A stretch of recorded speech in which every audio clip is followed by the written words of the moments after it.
కార్తీక దీపం episode number 72 review. Parent teachers మీటింగ్‌కి వెళ్తారు కదా శౌర్య అండ్ దీప.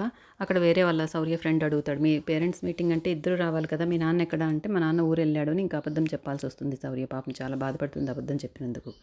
సరే వెళ్దాం పదండి. లోపల మిస్ రైమ్స్ అడుగుతుందంట. బాగా నువ్వు నేర్చుకున్నావు కదా, నీకు గుర్తున్నాయి కదా అని అడుగుతాడు ఆ అబ్బాయి. పాపం తనకి శౌర్యకి ఏమీ గుర్తులేవన్నమాట. భయంగా ఉంటుంది. ఇంగ్లీష్ రాదు కదా తనకి సరిగా. ఇప్పుడిప్పుడే నేర్చుకుంటుంది కాబట్టి కొంచెం భయపడుతుంది. అందుకని కార్తీక్ ఉంటే ధైర్యంగా ఉంటుందమ్మా, నువ్వు వాళ్ళు ఏమన్నా అడిగితే సమాధానం నువ్వు ఇంగ్లీష్లో కూడా చెప్పలేవు కదా అనేసి దీప చేతిలో నుండి ఫోన్ లాక్కుని కార్తీక్కి ఫోన్ చేస్తుంది. నువ్వు ఇక్కడికి రా కార్తీక్, నాకు భయంగా ఉంది, వాళ్ళు రైమ్స్ అడుగుతారంట అనేసి. అప్పుడు సరే అనేసి జ్యోత్స్నకు మాట ఇచ్చాను కదా బ్రేక్ఫాస్ట్‌లో, సో ఫస్ట్ రౌడీ దగ్గరికి వెళ్ళేసి తర్వాత జ్యోత్స్నని తీసుకొని బ్రేక్ఫాస్ట్‌కి వెళ్దామని మైండ్లో అనుకుని అక్కడికి వస్తాడు కార్తీక్.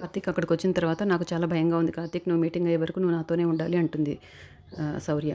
కానీ దీప మాత్రం వద్దండి, మీరు వెళ్ళిపోండి, ఎవరైనా చూస్తే బాగోదు, నేను చూసుకుంటానని అంటుంది. కానీ కార్తీక్ వెళ్ళడనమాట.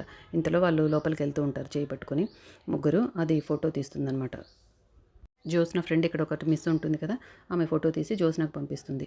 జ్యోత్స్న అది చూసి, ఓహో నేను వెళ్ళడం, నన్ను బ్రేక్ఫాస్ట్ తీసుకెళ్తానని చెప్పి నువ్వు మళ్ళీ అక్కడికి వెళ్తావా బాబా, ఉండు నీ పని చెప్తానని అక్కడికి వచ్చేస్తుంది నేరుగా మీటింగ్ దగ్గరికి. జ్యోత్స్న మీటింగ్ జరుగుతున్న సార్ దగ్గరికి వెళ్ళి ఇలా చెప్తుందనమాట, ఇతను మా బావ కార్తీక్, తను చాలా పెద్ద బిజినెస్ మ్యాన్, చాలా బిజీగా ఉంటారు. ఇలాంటి వాళ్ళ కోసం మీరు మా బావ టైం వేస్ట్ చేస్తున్నారా?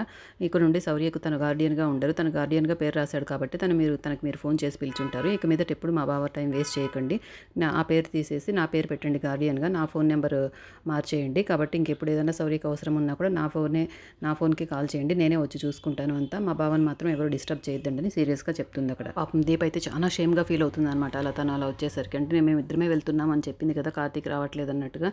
ఇప్పుడు సడన్గా అక్కడ కార్తీక్ని చూసేసరికి నేను అబద్ధాలు చెప్పి కార్తీక్ని వెంట తిప్పుకుంటున్నానేమో అని జ్యోత్స్న అనుకుంటుందని చాలా పాపం బాధపడిపోతుంది. తర్వాత దీప అక్కడ నుండి హోటల్కి వెళ్ళిపోతుంది అనమాట. జ్యోత్స్న అయినా కూడా వదలకుండా వాళ్ళ భావం తీసుకుని హోటల్కి కూడా వస్తుంది. తన పరువు తీయాలని ఏదో ఒకటి ప్రయత్నాలు చేస్తూనే ఉంటుంది జ్యోత్స్న. ఇంతలో ఎపిసోడ్ అయిపోతుంది. ఇంకా రేపటి ఎపిసోడ్లో కలుసుకుందాం.